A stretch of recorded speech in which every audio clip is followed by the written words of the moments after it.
Bonsoir à tous et bienvenue sur le plateau d'Un cœur qui écoute, votre émission de spiritualité.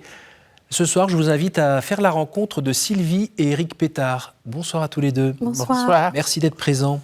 Merci de votre invitation. Ouais. Alors vous êtes là parce que vous avez notamment écrit un livre qui s'appelle « Attentat du Bataclan, l'espérance qui nous fait vivre » aux éditions Artege, avec cette citation « Nous avons perdu nos filles sous les balles des terroristes ». Voilà, donc un sujet très grave dont on va parler dans quelques instants. Évidemment, on va parler de ce drame qui est arrivé dans votre vie et aussi de cette occasion peut-être de faire surgir du fond de votre cœur un peu plus de présence divine. Juste avant de parler de ça, je vous invite à nous lire un extrait de texte de votre choix. Alors, c'est le chemin d'Emmaüs qui m'a fait tilt, peut-être pas à la première lecture, mais à la deuxième. Et je l'aime beaucoup. Donc, c'est de Saint-Luc, évidemment. Et c'est pas vraiment l'évangile, c'est de Bertrand Le Soin. Mais je ne lis pas tout parce que ça fait le chapitre, donc j'ai juste pris des morceaux qui me plaisent. Alors, deux hommes marchent et discutent ensemble sur une route. Qui sont-ils exactement ? L'un d'eux se nomme Cléophas. Le second voyageur, c'est vous, c'est moi. De quoi parle-t-il en marchant ? De Jésus de Nazareth et de tous les événements qui se sont déroulés à Jérusalem.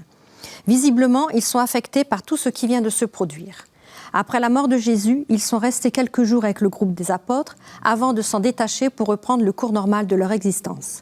Ils regagnent leur maison à Emmaüs et s'apprêtent très probablement à tourner la page et à fermer la parenthèse. Voici qu'un troisième homme rejoint les deux voyageurs. La conversation s'anime. Comment cela fait-il ? N'aurait-il donc pas entendu parler de Jésus de Nazareth, ce prophète puissant en œuvre et en parole, que les grands prêtres et chefs du peuple ont livré pour qu'il soit condamné à mort et crucifié ? Ils avaient mis leur confiance dans ce Jésus, espéraient en lui, espéraient surtout qu'il rétablirait la royauté en Israël. Le troisième homme écoute, sans juger et sans brusquer. Jésus écoute toujours, il écoute et leur parle pour les conduire peu à peu aux portes de la foi. Extérieurement, tout reste identique. Les deux pèlerins font route avec le Christ tout en restant incapables de le reconnaître. Les deux voyageurs ne savent pas trop où leur nouveau compagnon de route se rend. En soi, il ne pourra continuer bien longtemps son chemin. La nuit est sur le point de tomber. Il propose donc de l'accueillir à Emmaüs. Les voici donc entrés à trois dans une maison. Ils sont fourbus. On leur prépare un repas. Fidèle à son habitude, Jésus prend le pain, dit la bénédiction, le rompt et le donne à ses deux compagnons de voyage. Devant ce geste si familier, les yeux des deux disciples s'ouvrent brusquement, comme lorsqu'une réalité jusqu'alors invisible et cachée s'impose d'un seul coup à notre esprit comme la plus simple des évidences. Jésus est là, devant eux vivant. Au moment précis où leurs yeux s'ouvrent, le Christ est ôté à leur regard et disparaît. Il y a quelques instants encore, ils pensaient voir mais étaient aveuglés. Désormais, ils ne le voient plus, mais leurs yeux sont grands ouverts. Ils déroulent en esprit le fil des événements depuis qu'ils ont été rejoints sur leur route par le Seigneur. Notre cœur n'était-il pas tout brûlant au-dedans de nous quand il nous parlait en chemin, quand il nous expliquait les Écritures ? Eux qui avançaient le visage sombre sur la route d'Emmaüs réalisent que leur cœur s'était progressivement embrassé. En réalité, la foi est la plus belle et la plus grande aventure qu'il soit. Voilà. Pourquoi avez-vous choisi ce texte ? J'ai choisi ce texte parce que en fait, Dieu est partout. Dieu, il est avec nous dès le départ, dès le baptême. Et alors, comme il est avec nous sur le chemin, pour ma part, il est venu, mais après ma communion, je l'ai laissé tomber. Mais il devait être tout le temps là. Et quand les filles sont parties, je l'ai tellement appelé qu'il était prêt à venir me voir. Il est venu me voir. Et depuis, il ne me quitte plus. Donc, ce chemin, pour moi, c'est vraiment de me montrer qu'il a tout le temps été avec moi, quoi. Toute ma vie. Et elle n'est pas finie, puisque les filles nous attendent. Donc, voilà, pour moi, c'est ça le chemin d'Emmaüs. Il est tout le temps présent. Et il faut le chercher avant qu'il y ait des catastrophes. Vous l'avez choisi un peu avec elle, le texte ? Pas vraiment, non. Non, mais je suis d'accord. Alors, on va resituer un petit peu votre histoire. Vous êtes tranquillement installé dans le Loir-et-Cher. Quand on lit les premières pages du livre, on salive un petit peu, hein, on a envie d'aller s'installer de votre côté, ça a l'air tout joli, tout tranquille, une petite boucle de la Loire. On vous voit travailler dans la charcuterie, pardon. Voilà, le travail, c'est une valeur importante dans la famille, dans la maison. Vous racontez comment vos 2 filles gamines sont là, qu'il fasse chaud, qu'il fasse froid à côté de vous pendant que vous travaillez dans l'atelier, parce que c'est vous qui êtes dans l'atelier. Et puis monsieur rencontre les clients et les clientes. Voilà, on a envie de dire une vie ordinaire dans le sens normal. Voilà. Bah oui, tout simplement, hein, voilà, comme tant de couples hein, qui travaillent dans le commerce alimentaire. Hein, voilà. Il faut faire la part des choses. Hein. Et puis voilà, ça ronronne comme il faut, c'est une vie normale. Ça marche bien. Les 2 filles grandissent, et puis elles vont faire des études. Il y en a une qui, à ce moment-là, en 2015, est en train de faire quelque chose en Espagne, du côté de Barcelone. Oui, Anna, oui. Non, rien. Non, en 2015. Anna. Oui, en 2015. Et puis il y en a une autre qui est à Paris. Voilà. Donc il y en a une qui fait des études musicales. Et puis l'autre qui est plutôt dans le design. Oui, dans le graphisme. Voilà. Et puis, ben voilà, nous, on arrive dans votre histoire tout d'un coup. Vous êtes chez vous tranquillement et vous apprenez que finalement, celle qui était partie à Madrid se retrouve à Paris, va retrouver sa sœur et que vous allez les voir bientôt.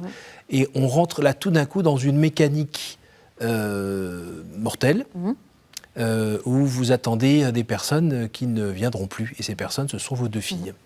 Alors, les 2 filles, elles se sont retrouvées coincées. Coincées sur une terrasse de café, tout simplement, où elles s'étaient retrouvées avec une autre amie. C'était le Carillon, si je ne me trompe pas. Oui. Et là, l'histoire, la copine sort, attend les 2 sœurs qui sont allées ensemble aux toilettes, qui sortent à leur tour. La jeune fille, pendant ce temps-là, se fait faucher par un type avec une Kalachnikov. Elle a juste le temps de voir vos 2 filles qui sortent, qui, sur le coup, sont tuées nettes. Et elle ne pouvait pas les prévenir parce qu'elle était complètement... Elle part de mâchoire cassée, tout ça, elle est par terre, elle a les jambes sciées, elle ne peut rien faire. D'ailleurs, on ne sait pas trop ce qu'elle aurait pu faire. Et là, tout d'un coup, marche, arrêt, vos filles ne sont plus là. Et là, on vous suit en train de chercher l'info. Déjà de regarder les informations, d'entendre qu'il y a un problème, chercher un peu partout, et là, c'est... Bah oui, surtout qu'on ne regarde jamais les informations, on ne regarde pas la télé en général.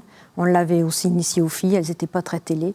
Et puis là, il a fallu se mettre à l'évidence, on a regardé un peu la télé pour savoir, surtout que les filles ne répondaient pas au téléphone, donc il fallait qu'on sache où c'était, qu'est-ce qu'il y avait, quoi.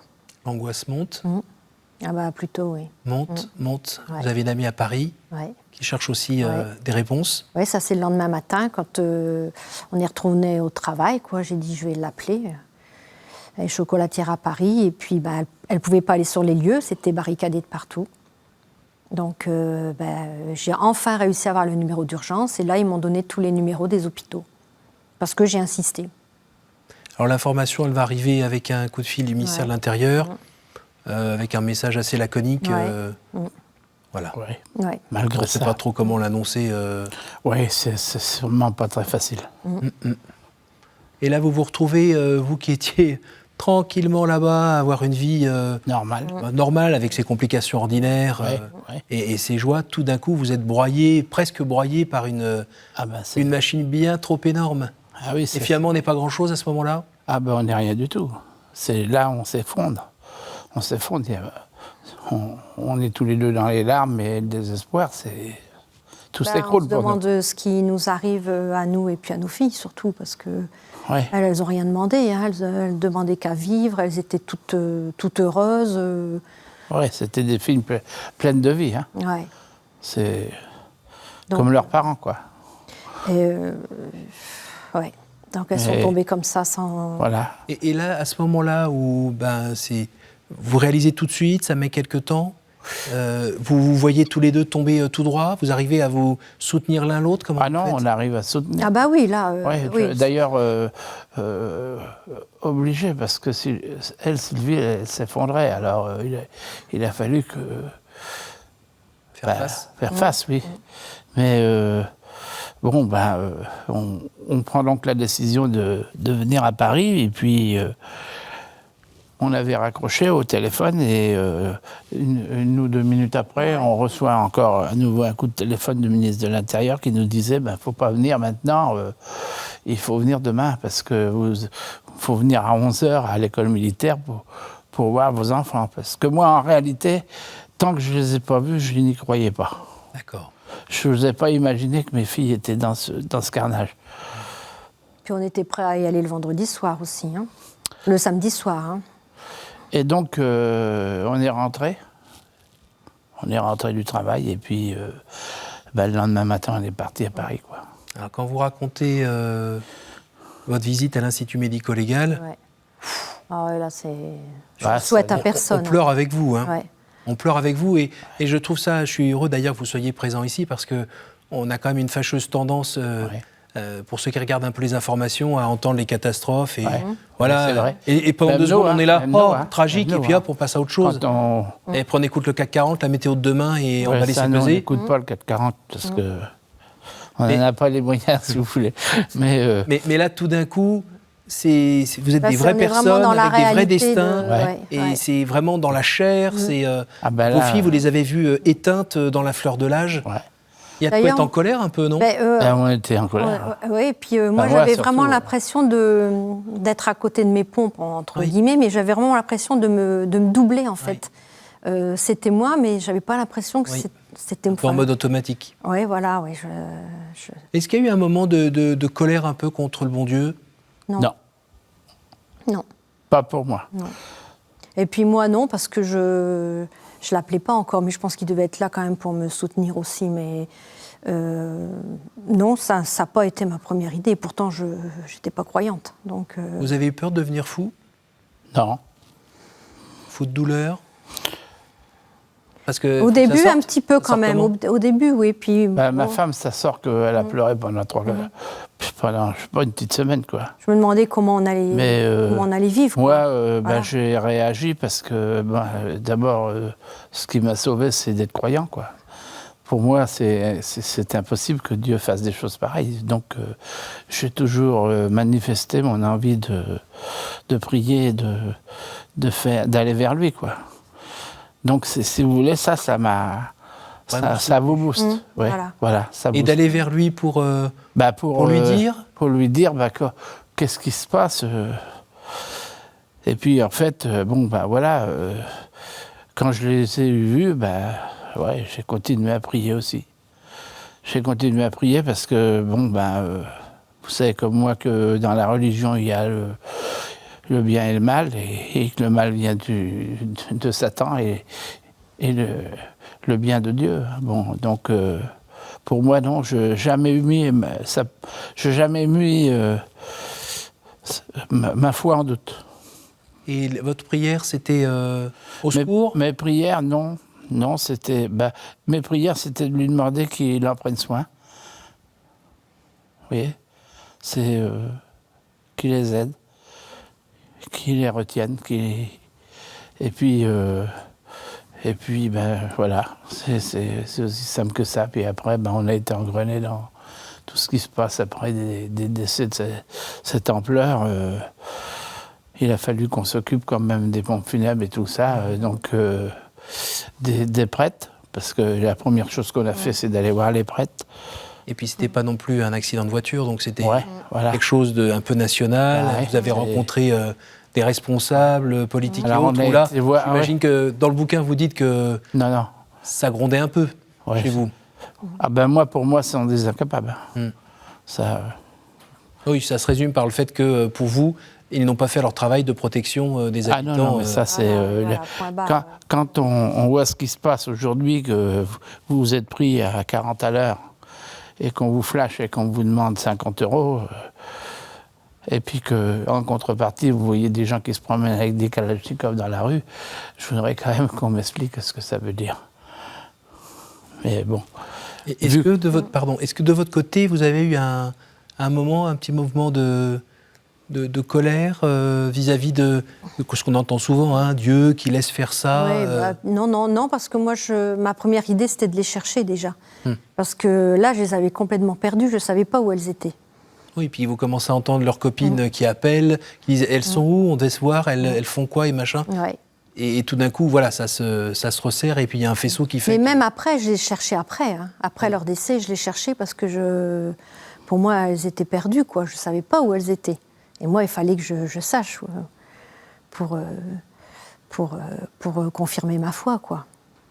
Pour affirmer ma foi, il fallait que je les trouve. Et je les ai trouvées et maintenant, ça va mieux. Elles sont où? Elles sont avec Marie. C'est Marie qui les protège. Et Marie, elle fait tout pour elles et moi, je fais tout pour elles aussi, donc elles peuvent être que bien. C'est tout. Et ça, c'est une image qui me tranquillise à longueur de journée. Tout le temps, tout le temps, tout le temps.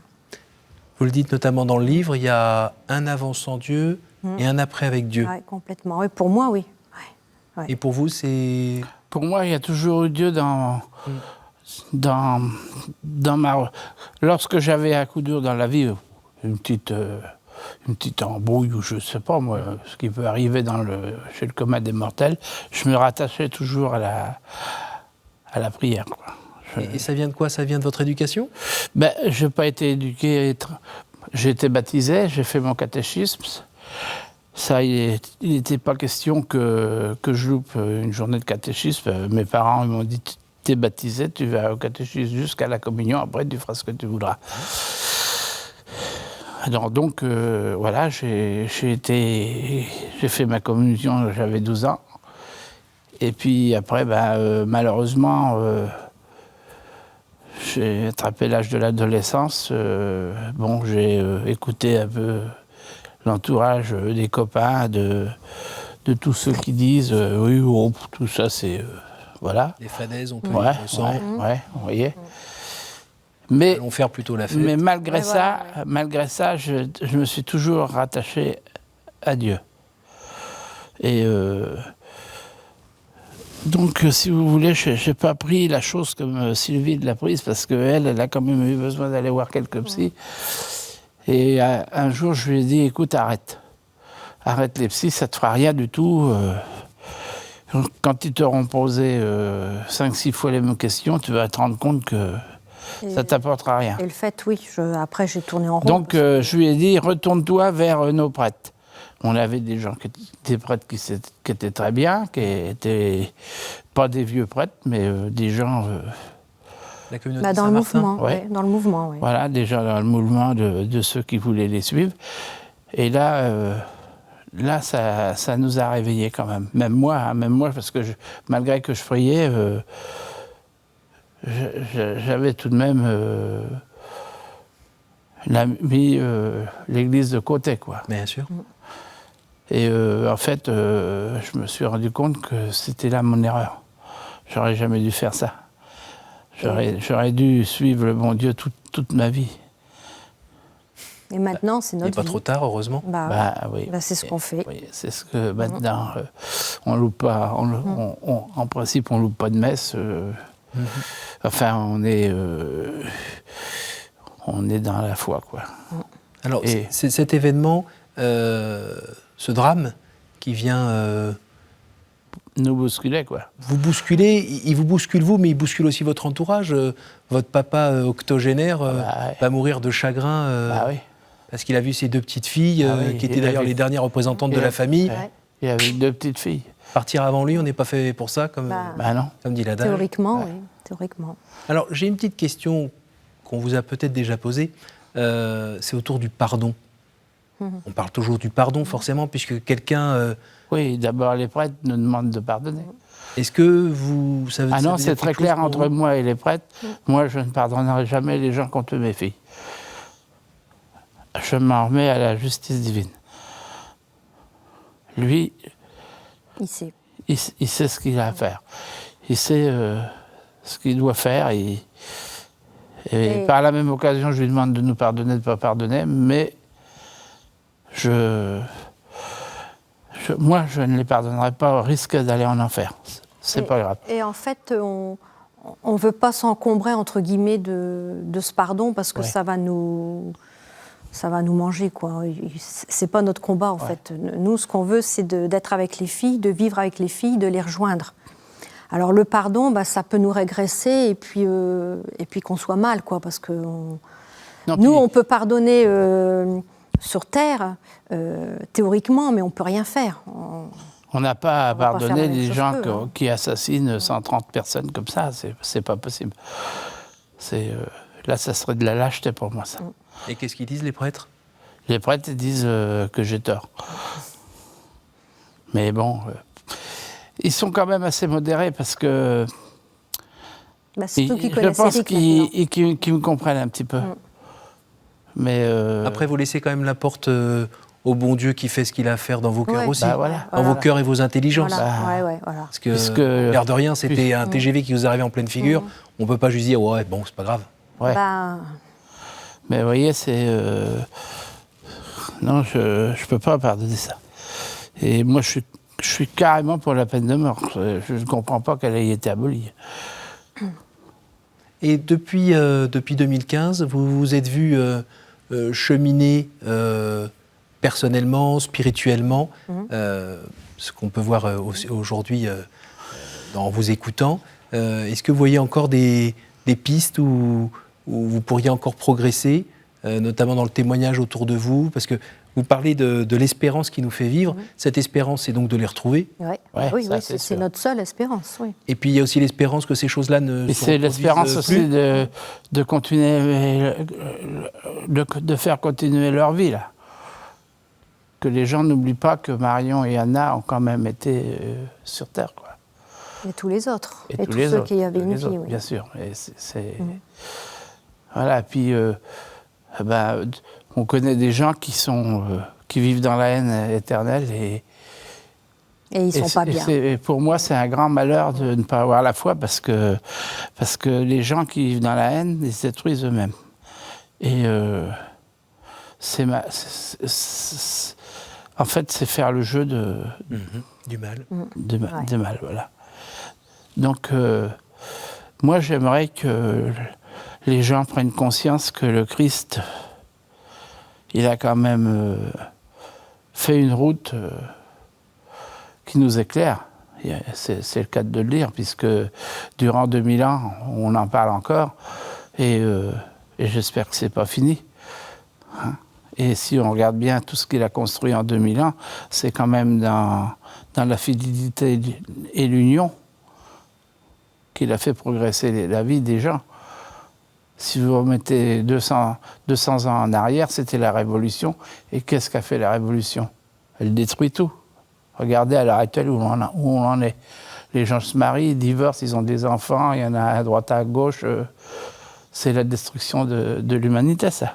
C'est pas le chemin du bonheur pour vous. Non, je ne crois pas, non. Du bien-être, non. Quand vous voyez des marchands de drogue à la porte des établissements scolaires, etc., ça ne peut pas... Il faudrait que les gens y réagissent. Je pense que oui. Et qu'ils se tournent vers la foi pour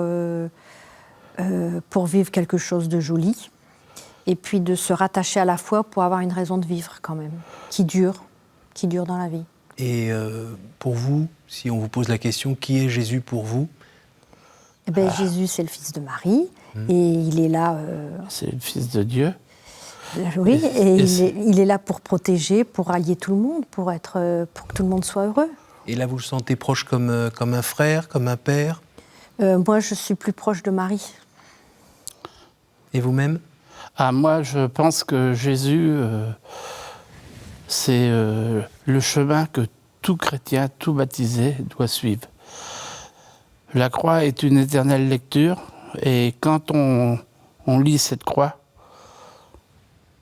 on remonte à l'intérieur de Jésus, et là, on y trouve toutes les choses qui sont inimaginables et possibles pour l'homme. Et je pense que c'est le droit chemin, quoi. Je crois profondément en Jésus-Christ, et ceci, c'est pas de moi, je vous dirais, hein, c'est de Jean-Marie Vianney. Éric, il est fan, hein, de Jean-Marie Vianney. Je trouve que c'est un saint extraordinaire. Et voilà, je me remets entièrement à Marie, Jésus et Joseph et Dieu, quoi. Pour moi, c'est ma nouvelle famille. Hein. Voilà. Ouais. Arrivé à la fin de cette émission, je vais vous poser mes 3 questions. Est-ce que vous pourriez me dire un chiffre entre 1 et 6, s'il vous plaît, Sylvie? 2. Quelle est votre prière préférée? Prière ou psaume? Allez, parce que c'est vous... Le psaume, le psaume 62. C'est le premier que j'ai appris et je le dis tous les matins. Et il dit quoi? Mon Dieu, je te cherche dès l'aube, mon âme a soif de toi, terre aride, altérée sans eau. Je t'ai vu au sanctuaire, j'ai vu ta foule. Je t'ai vu au sanctuaire, alors là, je suis troublée. Je t'ai vu au sanctuaire, j'ai vu ta foule. Ah, je ne sais plus. Je t'ai vu au sanctuaire, je ne sais plus. Tout va bien.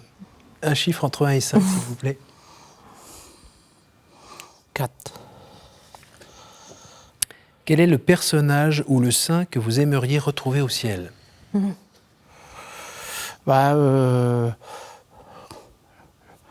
pense Jésus. Et puis il y en a plein dans tous les saints qui ont existé, qui sont morts en martyr aussi sur cette terre, que j'aimerais qu'ils éclairent mon esprit. Oui, il y en a plein. C'est une multitude de saints qu'il faudrait que je rencontre pour m'éduquer, quoi. Oui, vous aurez l'éternité, ça va être bien. Ouais, merci beaucoup. On ne cherche que ça à apprendre de toute manière. Eh bien, donc la première. Quelle est pour vous la plus belle fête?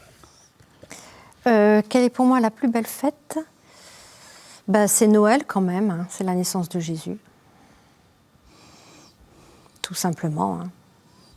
C'est pas lui qui a commencé. Eh bien, merci Ça beaucoup. Non, c'est nous. Sylvie Éric. Merci de nous avoir accueillis. Merci d'être venu jusqu'ici nous partager cela pour qu'on reprenne conscience qu'on est tous entre frères et que le mal qui est fait à certains nous touche tous. Et que pour autant, la douleur est là, mais l'espérance est là aussi pour continuer à avancer si on donne la main à Marie et la main à Jésus de l'autre côté et on avance. Je pense qu'il ne faut pas l'oublier, ça. Merci beaucoup et merci à vous tous pour votre fidélité. Je vous invite donc à lire ce livre, L'espérance qui nous fait vivre, de Sylvie et Éric Pétard aux éditions Artege. N'hésitez pas à revoir cette émission et la partager autour de vous grâce à notre site www.ktotv.com. Et voilà, moi je vous donne rendez-vous la semaine prochaine. Bonne soirée.